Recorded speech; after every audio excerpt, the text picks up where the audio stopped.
আমেরিকার ইউরোপ আজ যে রাক্ষসটাকে নিজেদের ঘর থেকে পিটিয়ে তাড়িয়ে দিচ্ছে, অন্যদিকে আমরা রক্ত মাংসের মানুষগুলোকে বলি দিয়ে লাল গালিচা পেতে সেই বিষকেই নিজেদের ঘরে বরণ করে নিচ্ছি।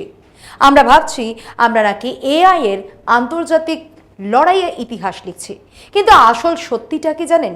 মেক ইন ইন্ডিয়া আর টেক বিপ্লবের চকচকে মোড়কে আসলে তলে তলে ভারতকে বানিয়ে ফেলা হচ্ছে প্রথম বিশ্বের একটা আস্ত ডাস্টবিন। আমাদের জল, আমাদের বাতাস, আমাদের চারপাশের সবুজ, এমনকি আমাদের রাতের নিশ্চিন্ত ঘুমটাকেও আন্তর্জাতিক কর্পোরেটদের কাছে বেচে দেওয়া হচ্ছে।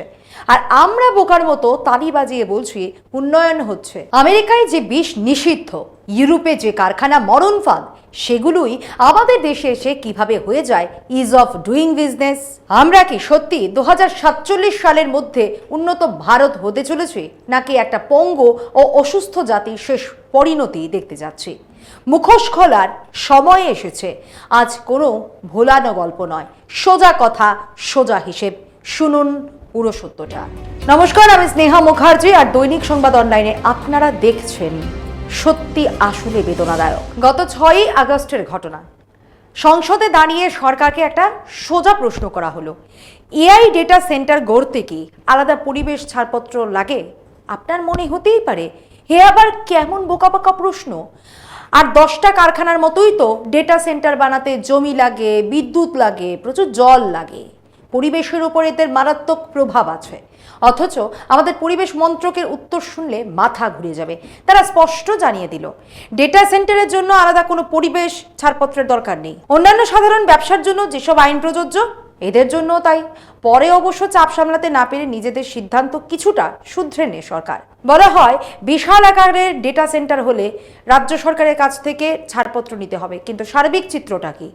ভারত সরকার তো এই ডেটা সেন্টার নিয়ে একেবারে আনন্দে আটখানা, যাকে বলে আধেখলার ধন, কিংবা একে আপনি অন্ধের হস্তি দর্শনও বলতে পারেন। ঠিক যে সময় আমাদের সংসদে দাঁড়িয়ে ডেটা সেন্টারকে অবাধ ছাড়পত্র দেওয়া হচ্ছে, ঠিক সেই একই সময়ে পৃথিবীর অন্য প্রান্তে কি ঘটছিল জানেন? আমেরিকার নিউ ইয়র্ক অঙ্গরাজ্যে পুরো 1 বছরের জন্য নতুন ডেটা সেন্টার তৈরি নিষিদ্ধ করে দেওয়া হলো। টেক্সাস তাদের পাওয়ার গ্রিড বাঁচাতে বাধ্য হয়ে data centre project pause button চেপে দিল। আর ক্যালিফোর্নিয়ার একটি শহরে সাধারণ মানুষ ভোট দিয়ে পাকাপাকিভাবে ডেটা সেন্টার নিষিদ্ধ করে দিল। ক্যালিফোর্নিয়াই আমেরিকার প্রথম রাজ্য যারা পাকাপাকিভাবে ডেটা সেন্টার তৈরির আগে দেওয়াল তুলে দিল। মনে রাখবেন, এই ক্যালিফোর্নিয়াকেই কিন্তু বিশ্বের ট্যাক ক্যাপিটাল বলা হয়। প্রযুক্তির সুবিধা বা ক্ষতি সেখানকার মানুষ আমাদের চেয়ে অনেক ভালো বোঝে। একই মাস, একই ইন্ডাস্ট্রি, অথচ দুই দেশের সরকারের অগ্রাধিকার দেখুন সম্পূর্ণ দুই প্রান্তে। একটা উন্নত দেশ তাদের মানুষের জীবনের কথা ভেবে এক ধরনের সিদ্ধান্ত নিচ্ছে, আর আমাদের দেশ মানুষের শরীর স্বাস্থ্যকে বলি দিয়ে এক ধরনের সিদ্ধান্ত নিচ্ছে। প্রশ্ন হলো, আমেরিকার মানুষ কি হঠাৎ পাগল হয়ে গেল? কেন সেখানে ডেটা সেন্টার নিয়ে এত হাহাকার? নাকি প্রযুক্তি বিরোধী দিমাগি নকশালরা সেখানকার মানুষকে ভরকে দিচ্ছে? নাকি কোনো বিদেশি চক্রান্ত মানুষকে খেপিয়ে তুলছে? নাকি আসল সত্যিটা অন্য কিছু? আমেরিকা আর ইউরোপ আজ এই ডেটা সেন্টার ব্যান করতে ব্যস্ত। তারা সাফ বলছে এগুলো তাদের ঘুম কাটছে, মানসিক শান্তি কাটছে, ঘরের জল, বিদ্যুৎ আর চারপাশের সবুজ ধ্বংস করে দিচ্ছে। আর আমরা খুব গর্বের সঙ্গে ভারতে এআই ডেটা সেন্টারগুলোকে লাল গালিচা সংবর্ধনা দিচ্ছি। ভাবছি এআই এর আন্তর্জাতিক প্রতিযোগিতায় এটাই নাকি আমাদের সবচেয়ে বড় অবদান। বেদনাদায়ক সত্যিটা কি জানেন? সমস্যাটা কেবল ডেটা সেন্টারে আটকে নেই। বিপজ্জনক রাসায়নিক থেকে শুরু করে অতি নিম্নমানের গ্রোসারি, সারা বিশ্বের পরিত্যক্ত আবর্জনা আর বিষ আজ নির্দ্বিধায় আমাদের দেশে ঢোকার ছাড়পত্র পেয়ে যাচ্ছে। আর আমাদের দেশের সাধারণ মানুষ না বুঝে সেই বিষ গিলে প্রতিদিন নীরবে অসুস্থ হয়ে পড়ছে। সারা বিশ্বে যে বর্জ্য বিষাক্ত কারখানার রাক্ষসে পরিবেশ বিনাশী ডেটা সেন্টারগুলিকে লাথি মেরে তাড়িয়ে দেওয়া হচ্ছে, আমরা সেগুলোকে উন্নয়ন আর প্রযুক্তির অগ্রগতির চকচকে মোড়কে নিজেদের ঘরে ডেকে আনছি। আমেরিকা ও ইউরোপ নিজেদের জল, বাতাস আর নাগরিক সুস্থতা বাঁচাচ্ছে, আর ভারত হয়ে উঠছে প্রথম বিশ্বের ফেলে দেওয়া যাবতীয় বর্জ্যের ডাস্টবিন। এই দূষণ উপনিবেশবাদের বিরুদ্ধে এখনই না রুখে দাঁড়ালে আগামী প্রজন্মের জন্য কেবল বিষাক্ত বাতাস, পানীয় জলের হাহাকার আর নানা রোগে আক্রান্ত সমাজই পড়ে থাকবে। এই সময় সবচেয়ে বড় চর্চিত বিষয় আর্টিফিশিয়াল ইন্টেলিজেন্স বা এআই। বিশ্বজুড়ে এখন এআই নিয়ে এখন মাতনা চলছে, এক আধুনিক গোল্ড রাশ। কোনো দেশ পিছিয়ে থাকতে চায় না, সবাই নিজের ক্ষমতা বাড়াচ্ছে, নিজেদের অর্থনীতিকে এআই এর সঙ্গে যুক্ত করতে চাইছে। ভারতই বা পিছিয়ে থাকবে কেন? আমরাও এই দৌড়ে সামিল হয়েছি। আমাদের হয়তো নিজস্ব ফ্রন্টিয়ার এআই মডেল নেই, কিন্তু ভারতে বড় বড় ডেটা সেন্টার গড়ার এক বিশাল প্রতিযোগিতা শুরু হয়ে গেছে, যাতে আন্তর্জাতিক এআই মডেলগুলোকে এখানেই ট্রেনিং দেওয়া হয়। বিশ্বের টেক জায়ান্টরা যেন আমাদের উপর নির্ভর করে আর আমরা মেক ইন ইন্ডিয়ার স্বপ্ন পূরণ করতে পারি। এখন আপনি বলতেই পারেন, এতে অসুবিধার কি আছে? একটা উদীয়মান শিল্প আসছে, লোকে কোটি কোটি টাকা বিনিয়োগ করতে তৈরি, বিশাল ডেটা সেন্টার হচ্ছে, এতে তো দেশের অর্থনীতি লাভ। আর দূষণ, ও তো সব কারখানাতেই একটু আধটু হয়, সবকিছু ধরলে উন্নয়ন হয় নাকি? স্পষ্ট করে বলে রাখি, আমরা কিন্তু এআই এর বিরোধী নই। সমস্যাটা এআই নিয়ে নয়, সমস্যাটা হলো আমরা যেভাবে কোনো চিন্তা ভাবনা না করে অর্ধেক জ্ঞান নিয়ে এটা দেশে করতে চলেছি। প্রতিদিনই নতুন নতুন এআই মডেল আসছে, আমাদের চমকে দিচ্ছে, কিন্তু এই পুরো এআই এর মায়াজাল সৃষ্টি করতে পেছন থেকে সবচেয়ে বড় ভূমিকা নেয় এই বিশাল ডেটা সেন্টারগুলো। একটা ডেটা সেন্টারকে আপনি এক প্রকাণ্ড সুপার কম্পিউটার হিসেবে ভেবে দেখতে পারেন। হাজার হাজার আধুনিক প্রসেসর বা চিপ সেখানে দিনরাত অষ্টপ্রহর ননস্টপ কাজ করে চলেছে, আর এই চিপগুলোকে ঠান্ডা রাখাই হলো আসল চ্যালেঞ্জ। এর জন্য দরকার পড়ে শিল্প পর্যায়ের বিশাল কুলিং সিস্টেম আর কোটি কোটি লিটার বিশুদ্ধ জল। ভারতে বিশুদ্ধ জলের সংকট কতটা মারাত্মক থাক আর বলছি না। গল্প কিন্তু শুধু জলে গিয়ে থামছে না। এই ডেটা সেন্টারগুলো চালাতে যে পরিমাণ বিদ্যুতের প্রয়োজন হয় তা শুনলে আমাদের দেশের যে কোনো সাধারণ শহরের বুক কেঁপে উঠবে। স্কয়ার্স ইয়ার্ডসের এক রিপোর্ট অনুযায়ী আগামী 4 বছরের মধ্যে ভারতে 250টিরও বেশি নতুন ডেটা সেন্টার তৈরি হতে চলেছে। পরিসংখ্যানটা শুনলে আপনি চমকে যাবেন। 2032 সালের মধ্যে ভারতে এই ডেটা সেন্টারগুলোর মোট বিদ্যুৎ চাহিদা গিয়ে দাঁড়াবে 26.3 গিগাওয়াট। একটু ভেবে দেখুন, এই 26.3 গিগাওয়াট বিদ্যুৎ আমাদের দেশের বহু রাজ্যের বর্তমান মোট উৎপাদন ক্ষমতার চেয়েও বেশি। এর ফলে আমাদের ন্যাশনাল পাওয়ার গ্রিডের উপর ঠিক কতটা অমানসিক চাপ পড়তে চলেছে তা কি আন্দাজ করতে পারছেন? সবচেয়ে বেশি আঘাতটা আসবে অন্ধ্রপ্রদেশ, মহারাষ্ট্র, তামিলনাড়ু, তেলেঙ্গানা আর উত্তরপ্রদেশের উপর, কারণ এই রাজ্যগুলি এই ডিজিটাল গোল্ড রাশে সবার চেয়ে এগিয়ে। এখন থেকেই যদি এই রাজ্যগুলো নিজেদের পাওয়ার গ্রিডকে আধুনিক ও শক্তিশালী না করে, তবে চরম বিদ্যুৎ সংকটে ভুগতে হবে কাকে? আপনার আর আমার মতো সাধারণ মানুষকে এবং অন্যান্য কলকারখানাকে। রাজনৈতিক নেতারা যতই ঢাকঢোল পিটিয়ে দিনরাত 24 ঘন্টা বিদ্যুৎ দেওয়ার প্রতিশ্রুতি দিক না কেন, আজকের দিনে দাঁড়িয়ে আমাদের ঘরবাড়িতে কিংবা ছোট বড় কারখানায় একটানা বিদ্যুৎ মেলে কি? উত্তরটা আমরা সবাই জানি। আবার বলছি, সমস্যাটা এআই নিয়ে নয়, সমস্যাটা ডেটা সেন্টার নিয়েও নয়। আসল প্রশ্ন হলো, আমরা কি এই লড়াইয়ে নামার জন্য আদৌ প্রস্তুত? আমরা চিৎকার করে বলছি আমরা বিশ্বকে এআই ইনফ্রাস্ট্রাকচার দেব, কিন্তু আমাদের নিজেদের পরিকাঠামো কতটা তৈরি? অন্ধ্রপ্রদেশের উদাহরণটাই ধরুন। বিশাখাপত্তনে আদানি গ্রুপ আর গুগল যৌথভাবে রেইডেন ইনফোটেকের ব্যানারে ভারতের সবচেয়ে বড় হাইপার স্কেল ডেটা সেন্টার করছে। 480 একর জায়গা জুড়ে তৈরি এই একটা ডেটা সেন্টার একাই খরচ করবে অন্তত 2 গিগাওয়াট বিদ্যুৎ। হিসেবটা সহজ করে দিই, পুরো ভাইজাগ শহরের পিক আওয়ারের বিদ্যুৎ চাহিদার চেয়েও এটা বেশি, যেখানে 17 লাখ ঘরবাড়ি, হাজার হাজার দোকানপাট আর শয়ে শয়ে কারখানা মিলিয়ে পুরো ভাইজাগ শহরের চাহিদা মাত্র 1.376 গিগাওয়াট। সেখানে একটা মাত্র ডেটা সেন্টার খাবে 2 গিগাওয়াট। আর এই প্রজেক্টটা কোথায় হচ্ছে জানেন? পরিবেশগতভাবে অত্যন্ত সংবেদনশীল কোস্টাল জোনে, কোনো মরুভূমিতে বা পাহাড়ি এলাকায় নয়।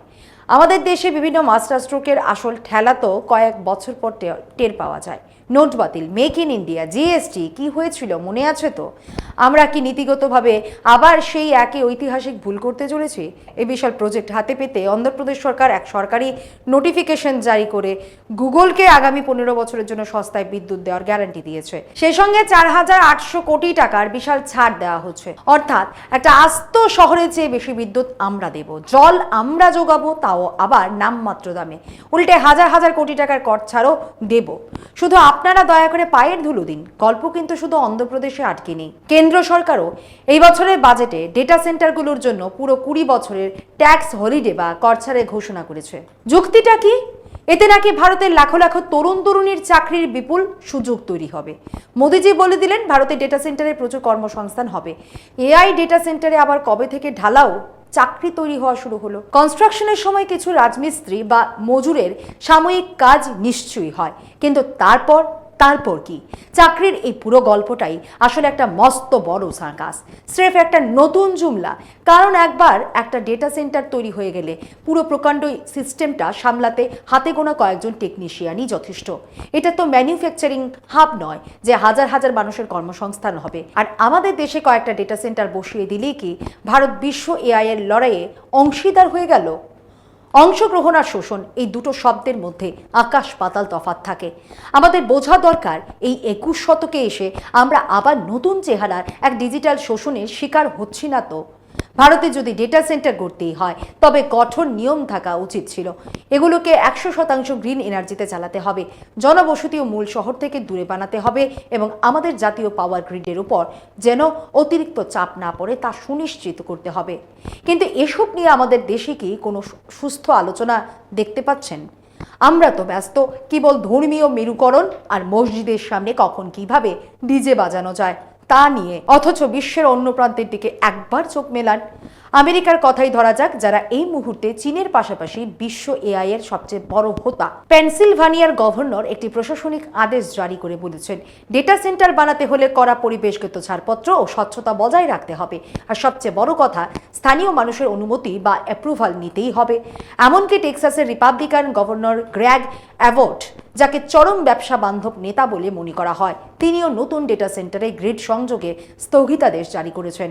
কারণ একটাই, তিনি ভয় পাচ্ছেন যে এই রাক্ষসে বিদ্যুতের চাহিদা পুরো টেক্সাস রাজ্যের পাওয়ার গ্রিডকে এক মুহূর্তে অচল করে দিতে পারে।